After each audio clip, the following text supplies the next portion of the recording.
Hi everybody! Today I wanted to show you how you can approach word study with a child who is just learning how to read. In my previous videos, I've shown you a lot of challenging words that might not be the best for a child who's not even reading the simplest of words yet, but it's not always the case. There are some kids who really love a challenge. But I want to show you how you can take a fantastic book like The Book Itch by Vaunda Micheaux Nelson.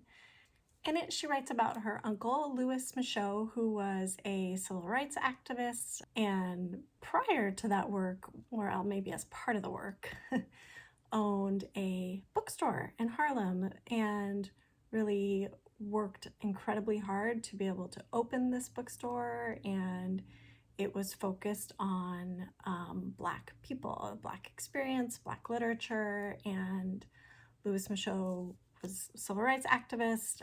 In the book you hear about their interactions with Malcolm X and other notable people, but it's a fantastic story for children to listen to. Today I'm going to focus on how you can start with a book like this and dive into the study of a word like book.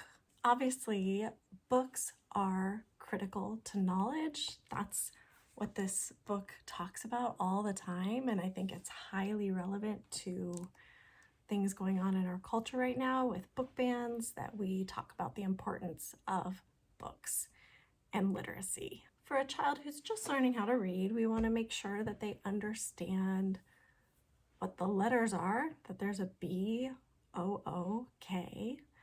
I never approach teaching reading like a quiz.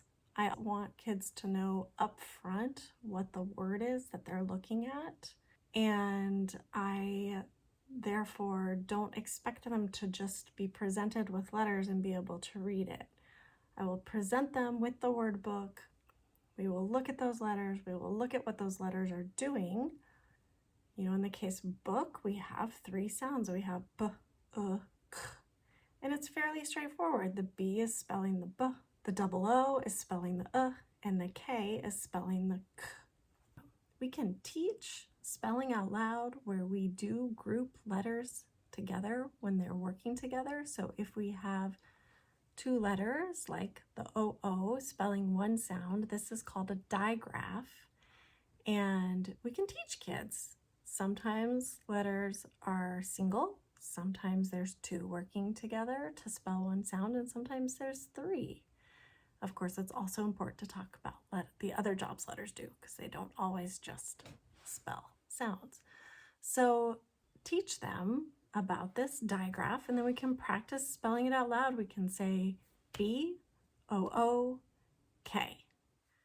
And I give that O the same amount of beat as I give the other letters, because it is working together to represent the one sound. This can help signal to a child and help it store in their memory those two O's are working together. Having kids spell out loud is a really, really great way to practice before they then go and write the word down. And it is fabulous to have the children write that word, because this also helps store it into their memory. The better a child can spell a word, the easier it is to read. So this is a way to build better reading skills too. Look at what those letters are doing, and there you can jump into other words that you can build off of book. For a very new reader, the simplest place to start is the plural S. Can talk about how when we speak, we know that we have one book or we have many books or 0 books. Oh, when I say that, I'm saying books. When we put that into writing, we use an S. An S tells us if there's 0 or more than one of something. It's our plural marker. And of course, later on you can talk about how that plural can also sound like a Z, and it's still spelled with an S. Then, if you want to add on, you can look at compound words and talk about what happens when we put a base and a base together and we get something like bookstore. And you can reference the bookstore in Harlem and bookstores that the children have visited. Maybe they have a favorite bookstore. We can also get away from just the nouns and move into using book as a verb. There will be some kids who know these forms right away, like, oh yeah, we booked tickets to go to the theater. And other kids who that will be new to. So talk about examples of things that you can book. So word study can be really simple. You don't always have to go into the etymology. In this case, if you have a child's attention and they're still very interested, or they're just super interested in the history of words, it could be part of something you talk about right in that moment, or it can be something you talk about later. But book is pretty cool. It is related to beech, like beech tree. And this brings up opportunity to look at the OOEE relationships. We have a lot of words with two O's and two E's that are related, and book and beech is one of them.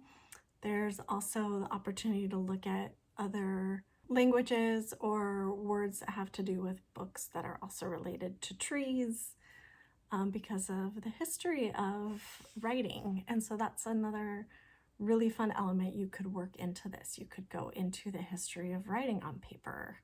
So there's a lot of fun twists and turns that word study can take you on. Start with a word like book and find a really good book to read.